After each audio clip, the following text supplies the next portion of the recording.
Buenas noches, hermanos, bienvenidos al estudio de cada miércoles. Lo estamos retomando y bueno, por favor no olviden darle compartir para que podamos llegar a más personas con este mensaje que Dios tiene para nosotros. Vamos a inclinar el rostro para orar.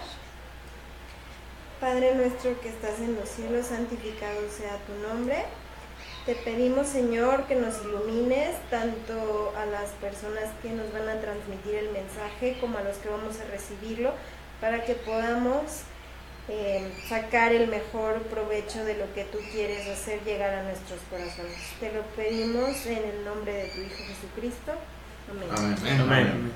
Pues bien, ya terminaron las vacaciones de primavera y estamos ahora retomando pues todas las actividades normales de la gran ciudad, y nos encontramos en el sur de la Ciudad de México. Por cierto, desde aquí les mandamos un saludo a todos los que nos siguen cada miércoles. Queremos decirles que no se olviden, como dijo Nayeli, denle compartir para que otras personas también se beneficien con el estudio que hoy tratará acerca de esa porción del capítulo 5 de Josué, los versículos del 1 al 7. Insisto, Josué capítulo 5, versículos 1 al 7. Por favor, denle compartir, no se les olvide, y confiamos en que con la bendición de Dios, este estudio, que forma parte de nuestras actividades de nuestro ahora Centro de Influencia del Poniente de la Ciudad de México, pues llegue a muchas personas en este concepto que hemos manejado desde hace algunos meses del Tea and Talk. Que Dios les bendiga y que bendiga especialmente a nuestro hermano Job, que por cierto esta semana está cumpliendo años. Nos da muchísimo gusto, ¿verdad? También que todo sea para honra y gloria del Señor, y también por supuesto para bendición de Él. Gracias, Job, por tu participación.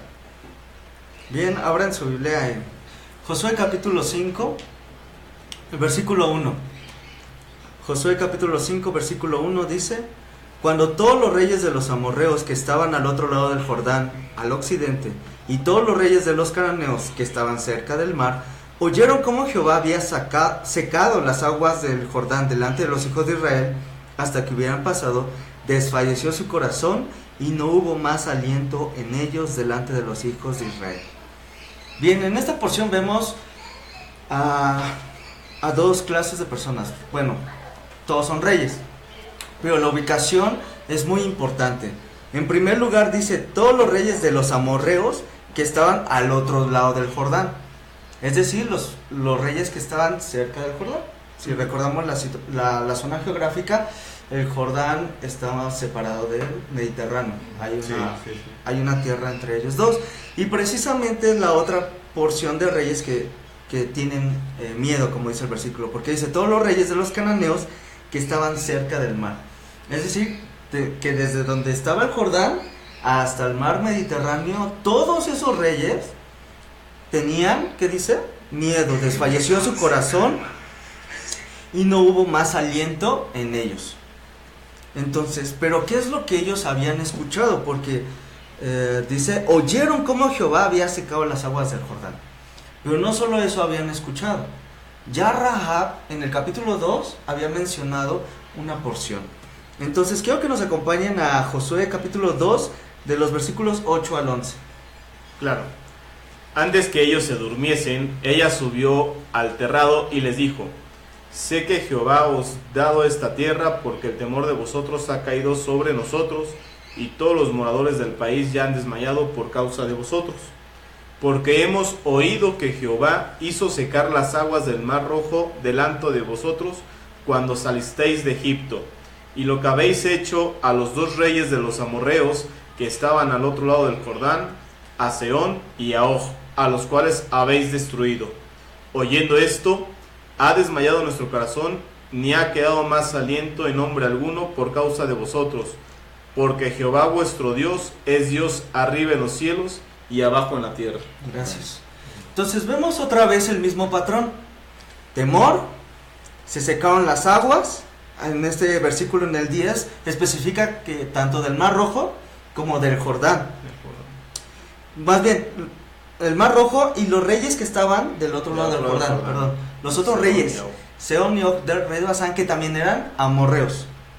Y finalmente dice que se ha desmayado nuestro corazón y no ha quedado aliento. Lo mismo que en el versículo 1 de Josué capítulo 5. Entonces, esto quiere decir que el temor aumentó. Había ya temor.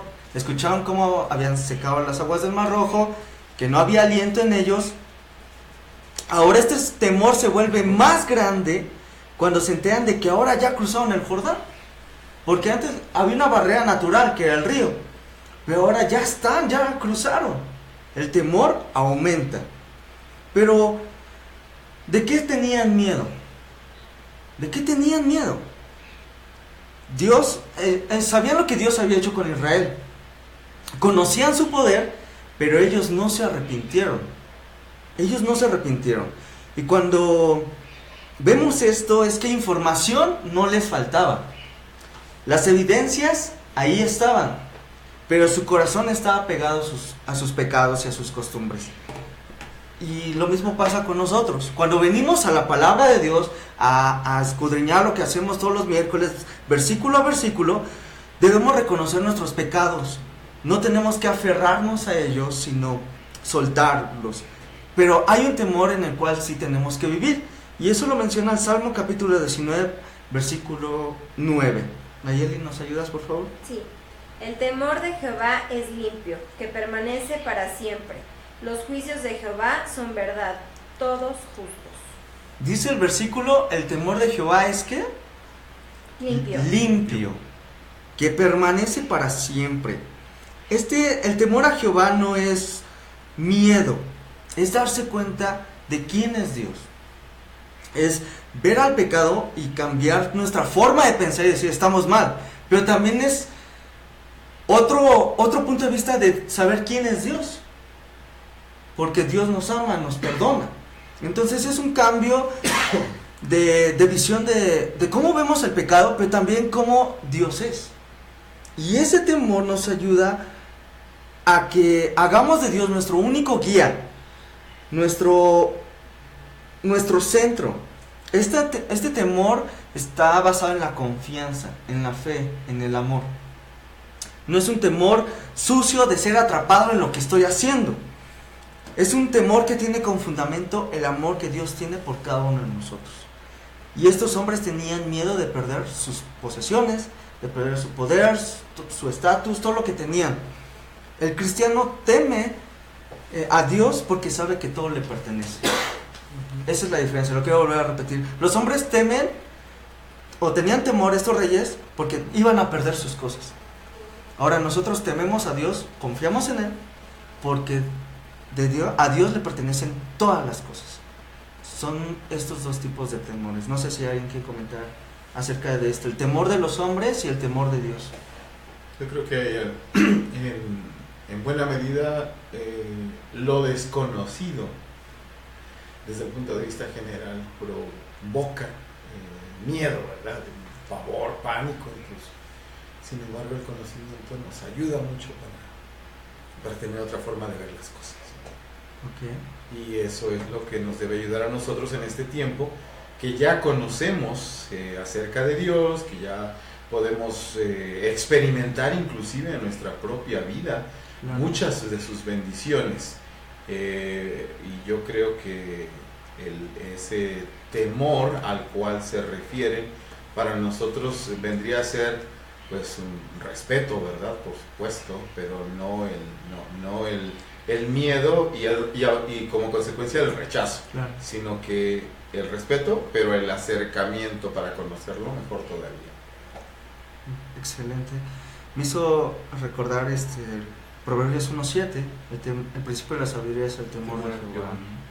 Entonces es esto de acercarnos a conocerle, no es tener la información. Ahora tenemos toda la información de Dios al alcance, la Biblia la tenemos en los celulares, en las computadoras, sí. Tenemos la información, pero eso no significa que le conozcamos a Él. Entonces es lo que tenían estos reyes, tenían la información, sabían los milagros, yo creo que hasta sabían algunos versículos o lo que hizo Moisés, todo el viaje, pero no conocían a Dios, no lo aceptaban como su Señor, como su Dios, y estaban aferrados a sus pecados. Y también la diferencia, ¿no? Que conviene estar del lado de Dios. Claro. Cuando estás del lado de Dios, ese temor es para bien, porque es un temor de respeto. Cuando no estás del lado de Dios, es un temor de miedo, de espanto, de rechazo, porque es terror exactamente. Negativo. Es negativo. Y en cambio, para los que están del lado de Dios, sí, es un temor a Dios, pero está de nuestro lado. Entonces, también es algo maravilloso. Y eso es algo que el pueblo había olvidado, que Dios estaba cerca, había hecho un pacto con ellos, que aunque veían a través de la nube, el maná, todavía había cierta incredulidad en su corazón. Entonces Dios le da una orden a Josué. ¿Y cuál es esa orden? Versículos 2 y 3. En aquel tiempo Jehová dijo a Josué, hazte cuchillos afilados y vuelve a circuncidar la segunda vez a los hijos de Israel. Y Josué se hizo cuchillos afilados y circuncidó a los hijos de Israel en el collado de Aralot. Esta es una estrategia que Dios está dando, pero parece no ser una estrategia tan adecuada, lógica. Que van a la guerra y se ponen disfuncionales, ¿no? Exacto. ¿Cómo? En primer lugar, los otros reyes, desde el Jordán hasta el mar Mediterráneo, están desanimados, tienen temor, no saben qué hacer. O sea, pareciera que fuera el momento, ¿no? Pero en lugar de Exacto. eso, no. Vamos a hacer un procedimiento que te va a dejar en cama varios días. Te va a desprotegido. Inhabilitar. Sí. Es como bien dices, es el momento de atacar antes de que se comiencen a aliar, que lo van a comenzar a hacer. Sí, antes de que se les pase el desánimo y cobren fuerzas, ese es el momento de atacar, ¿no? Pero la conquista sería más fácil. Ay, perdón, casi lo tiro.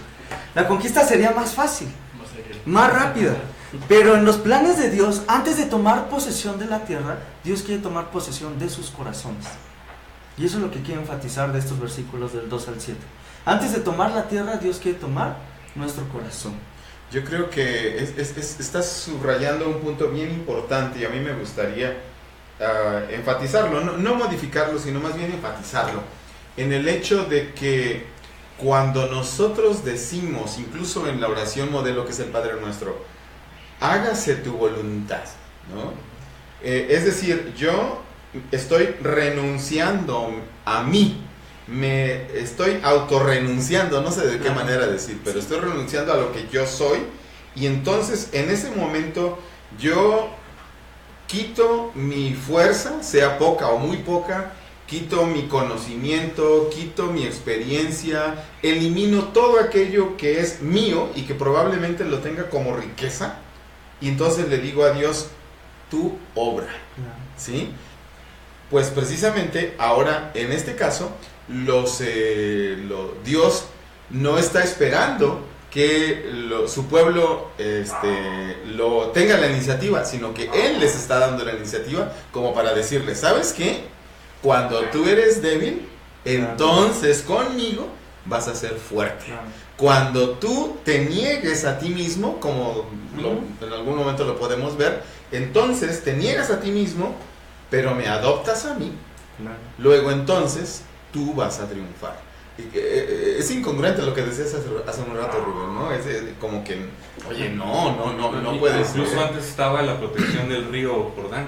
Claro. Ya no. Sí, ya estás del otro ¿A lado. dónde te vas? ¿No? ¿A dónde te vas? Están a 3 kilómetros de Jericó, o sea, están en las narices. Sí, o tú arrojas al mar Ajá. a tus enemigos o te arrojan al mar a ti, porque ya no hay vuelta, ¿verdad? Regresar a Egipto, pues no. Ya no había esa posibilidad. ¿Y cómo nos cuesta a veces entender eso de Dios, ¿no? Y somos tan necios que queremos luchar con nuestras propias fuerzas. Y yo me imagino así a Dios, pero no estar blasfemando, ¿no? Pues Claro. viéndote o viéndome. A ver, Rubencito, ¿en qué momento te vas a dar cuenta que aquí tengo la solución? ¿Todavía no? Bueno, pues sufre más. ¿Rubén ya? No, todavía no, pues bueno, aquí te espero. Ahí es cuando algunos interpretan, dicen, es que Dios está sonriendo mientras tú estás sufriendo, porque dice, yo tengo ya la solución. Estoy dándole una forma diferente, ¿no? Estás sufriendo porque quieres. Porque quieres, aquí estoy. Si ok, ya te venciste, está bien. Ahora sí te muestro todas las cosas buenas que tengo para ti. Sin embargo, ese desprendimiento del ser humano en cuanto a las ideas, a las voluntades que uno mismo quiere hacer es muy fuerte. Y yo creo que ese es de las cuestiones que más se trabaja día a día uno como cristiano, ¿no? Que tiene que estar viendo y entendiendo los planes y los tiempos de Dios, ¿no? Porque el desprendimiento que uno quiere hacer a las voluntades que nosotros y en los tiempos que nosotros queremos hacer de ya, por favor, que en este momento se haga, ayúdame Diosito, pero que ya suceda el día de mañana. O sea, es lo que dicen, Dios sonríe y dice, no es tu tiempo, no es tu tiempo, tengo la solución y el camino es este, pero como bien dice Rubén, te voy a dejar que te topes con pared para que retornes tú mismo. Para que entiendas que soy yo el que te voy a dar la victoria. Exactamente. Y en este caso de la circuncisión específicamente, sí entra ese asunto, ¿no? ¿Por qué ahí, no? Sí. Pero ¿Por qué también, no antes del Jordán? Sí, claro. No. Sin embargo, también más lógica humana, ¿no? Pues Dios conoce cómo es nuestro futuro, ¿no? Lo que viene más adelante. Definitivamente. Si no lo hubieran hecho en ese momento, digo, aparte de lo que me imagino que va a comentar favorito de lo que significaba el hecho de que hicieran la circuncisión, ellos que no estaban circuncidados, militarmente hablando, yo creo que era el momento de hacerlo también, porque si ya después de eso vemos que en la historia de desarrollo del libro de Josué es guerra tras guerra, no había momento ya donde ellos pudieran hacer ese pacto, ¿no? El momento era antes, o sea, si nos vamos a la lógica humana, Probablemente, era antes del Jordán. sí, claro, antes de entrar siquiera a Canaán, ¿no? antes del Jordán. Porque estamos a 3 kilómetros de Jericó, la tierra de gigantes. La razón por la cual habían pasado otros 40 años en el desierto sin rumbo, dando vueltas, era por Jericó. Claro. Y ahora pasan el Jordán a 3 kilómetros, no es nada, y te pones totalmente indefenso. Y lo que dice ahorita en los siguientes versículos es que no eran algunos, Sí, eran todos. Sí, todos los hombres. Y tardaron Todos, varios días en todos. Tardaron en recuperarse. No recuerdo, una semana me parece que... Hoy los analgésicos No, te ayudan, pero en en ese aquel tiempo momento. olvídate, sí. Sin embargo, el impacto psicológico... Como hombres lo podemos entender más, o sea, no. Sin embargo, también yo pienso en el impacto psicológico que tenía eso en los soldados, ¿no? Digamos, los que iban a pelear. ¿Cómo? O sea, pues si hago esto de la circuncisión, pues voy a dar todo, ¿no? En el momento de la batalla, es porque voy en serio. Un compromiso, ¿no? Era un compromiso, ¿no? La parte del pueblo de Israel antes de entregarle. Claro. Entonces aquí vemos dos alternativas. Llegamos a dos alternativas, en creer lo que Dios dice o creer lo que nuestro entendimiento, que como bien decía, mucho o poco, bueno o malo, pero finalmente malo, nos dice, ¿no? Fe en Dios y en su palabra o en lo que yo alcanzo a ver, ¿no? Que siempre vemos muy limitado, ¿no? Sí. Muy limitado. Entonces, aquí quiero enfatizar la palabra fe. Entonces vamos a Hebreos 11:1. Hebreos 11:1, lo leo así. Dice, es pues la fe, la certeza de lo que se espera, la convicción de lo que no se ve. Claro. Eso es fe. Que no se ve, o sea, Dios ve mucho más allá. Y tenemos Proverbios 3, 5 y 6. Dice, fíate de Jehová de todo tu corazón y no te apoyes en tu propia prudencia. Reconócelo en todos tus caminos y Él enderezará tus veredas. Entonces aquí vemos una vez más. Pon tu confianza en Dios. Pon tu temor en Dios. Corazón, Tu corazón, tus caminos, todo. Tus manos, todo lo que hagas en Dios. Pero quiero hacer una recapitulación o ver hacia atrás un poco. Tenían adelante Jericó, todas las naciones, el temor y esto. Pero detrás de ellos, recuerdan, había un monumento. Claro. Las 12 piedras del recuerdo. Esas 12 piedras, ¿qué les recordaban? Que había pasado algo milagroso, habían pasado en seco. Si leímos el versículo 1, que los reyes dijeron, pasaron en seco, no en lodo, en seco. Eso indicaba que Dios los había conducido a ese lugar. La Biblia es un libro histórico. Está basado en una serie de acontecimientos, desde la creación, la entrada del pecado, pasa por el pacto de Dios con Abraham, el éxodo, la cautividad, la restauración de Israel y la venida de Jesús a través de su nacimiento virginal, su vida sin pecado y su muerte en la cruz. De modo que la Biblia es un registro de lo que Dios ha hecho con su pueblo, la conducción que ha tenido a través de toda la historia. Y la pérdida del rumbo comienza cuando olvidamos nuestro pasado. Más específicamente, cuando olvidamos la conducción de Dios en nuestra vida. Y cuando perdemos eso, perdemos nuestra identidad, perdemos nuestra visión, nuestro propósito. Después de todo, si no sabemos quiénes somos en relación dentro del plan de Dios, entonces, ¿qué tenemos que contar? ¿Qué tenemos que predicar? Si ya se nos olvidó. Dice esta frase, esta cita: no tenemos nada que temer al futuro, a menos que olvidemos la manera que el Señor nos ha conducido y lo que nos ha enseñado en nuestra historia pasada. La Biblia es una piedra del recuerdo. Pero también hay situaciones en nuestra vida que se convierten en piedras del recuerdo. Situaciones donde Dios nos ha obrado un milagro, donde siempre está presente eso, donde dices: Dios me ayudó, Dios me salvó, Dios estuvo ahí. Y se vuelven esas piedras del recuerdo. Situaciones particulares que cada uno tiene. Que nos recuerda que Dios nos ha traído a este lugar. Y Josué obedece y los circuncida. Ahora, ¿por qué tenían que ser circuncidados?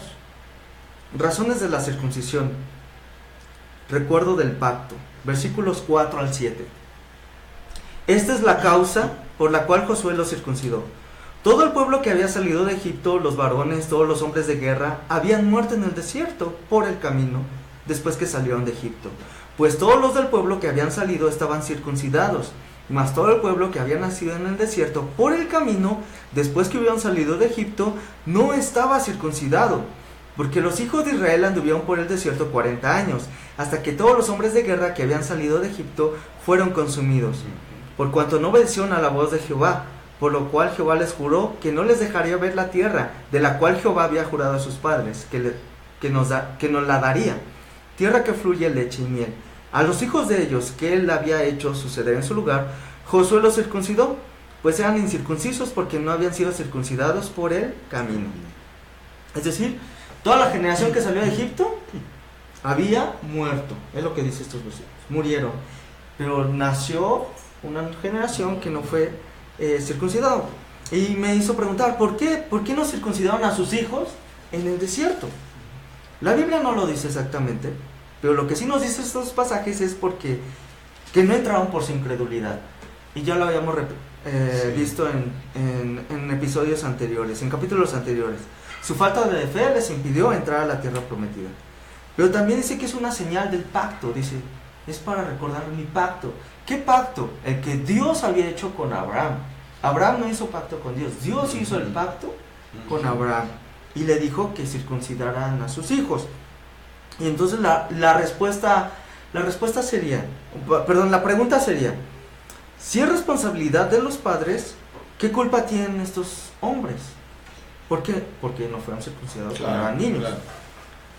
Aquí nos aparece algo que en Deuteronomio se menciona en el capítulo 6, pero dice que las decisiones que toman los padres afectan directa o indirectamente a los hijos.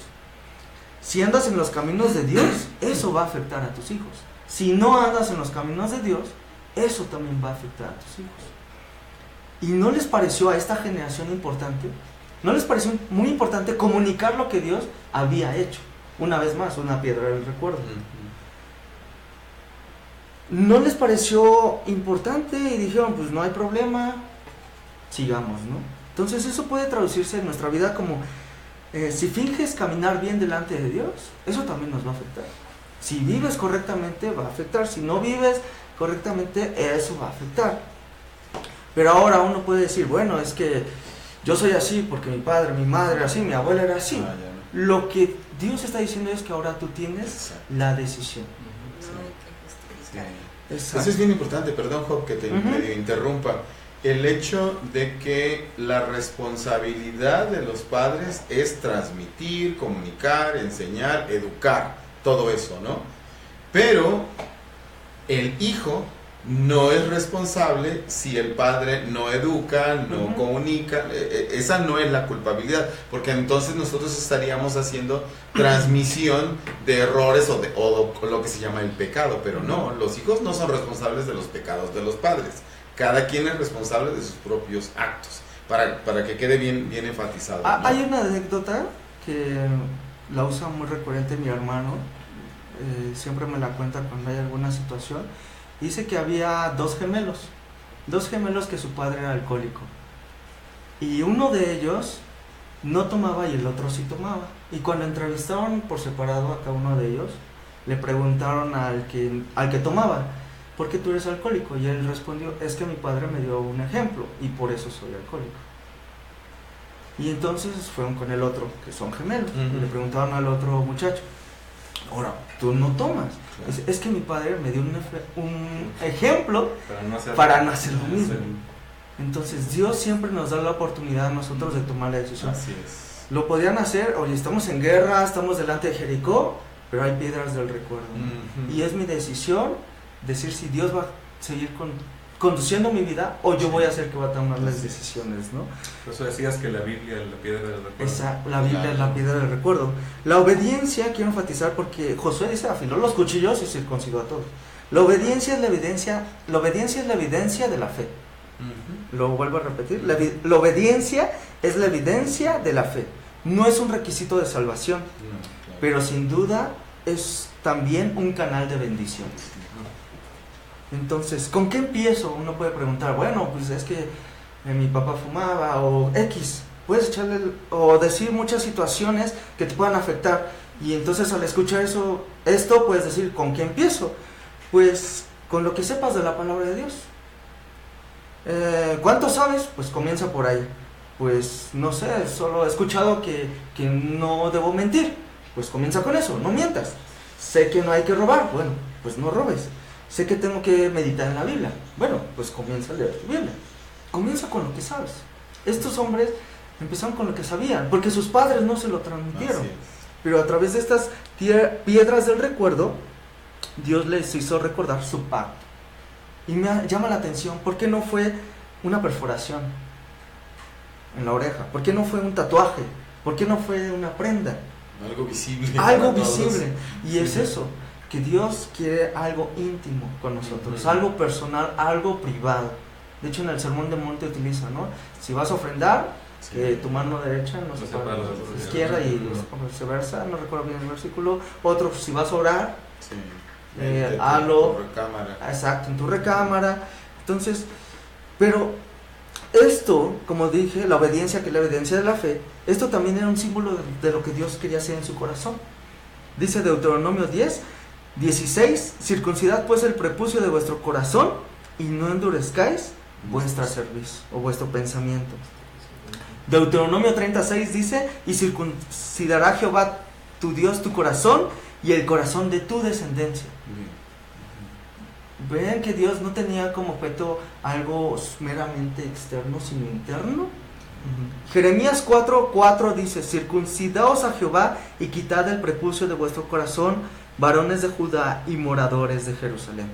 Y el apóstol Pablo hace referencia a estos versículos y dice, no es judío el que lo es exteriormente, ni la circuncisión la que se hace exteriormente, sino que es judío el que lo es en su interior, y la circuncisión es la del corazón en espíritu, no en letra, la alabanza del cual no viene de Dios sino de los hombres. Romanos 2:28-29. Es un acto externo que refleja algo privado, algo íntimo, algo personal. Debemos de obedecer lo que Dios dice. Hazte cuchillos afilados. Y dice que Josué tomó los cuchillos afilados y se circuncidó. La Biblia también es comparada con una espada de doble filo. Dice que penetra hasta partir el alma, el espíritu, las coyunturas, los tuétanos, los pensamientos y las intenciones del corazón. Dios tiene un propósito y lo vamos a ver ya los siguientes versículos. Hasta aquí vamos a dejar esta meditación, porque hay varias piedras del recuerdo en este capítulo. Son muchas piedras del recuerdo, pero los invitamos a que nos acompañen en la siguiente transmisión, porque Dios no solo quiere circuncidar su corazón, próximamente dice, quiero quitar su oprobio, quiero quitar su dolor, quiero quitar su vergüenza. Todo eso que te rodea y dices, es que esto lo traigo de mi familia. Dios dice, yo quito esa vergüenza. Pero lo vamos a ver en los siguientes versículos. No sé si quieran. Claro, sí. Recordemos que la Biblia se interpreta a sí misma, ¿no es cierto, Job? Es lo que hemos estado tratando de enfatizar. Si bien es cierto, en algún momento puede ser más complicado, pero poco a poco vamos entendiendo por lo menos lo que es suficiente y nos atañe a cada uno de nosotros. Les agradecemos muchísimo el que nos hayan acompañado en este miércoles y les invitamos para que continúen con nosotros la siguiente semana, que continuaremos con el estudio versículo a versículo del libro de Josué. Ahora creo que debemos pedir la bendición de Dios para que lo que hemos estudiado pues lo entendamos y llegue a formar parte de nuestra experiencia. Luis Alberto, ¿quisieras despedirnos en oración? Claro que sí. Inclinamos nuestro rostro. Señor mío y Dios mío, te damos gracias por dejarnos compartir este estudio con las personas que nos están sintonizando a través del internet y asimismo con los presentes. Te pido, Señor Dios mío, que acompañes en su camino a las personas que están camino a casa y a los que están camino a su trabajo, porque hay muchas personas que nos sintonizan y que van a laborar de noche. Señor, te damos gracias por brindarnos estos tiempos para poder transmitir tu palabra desde los medios que lo hacemos hoy día.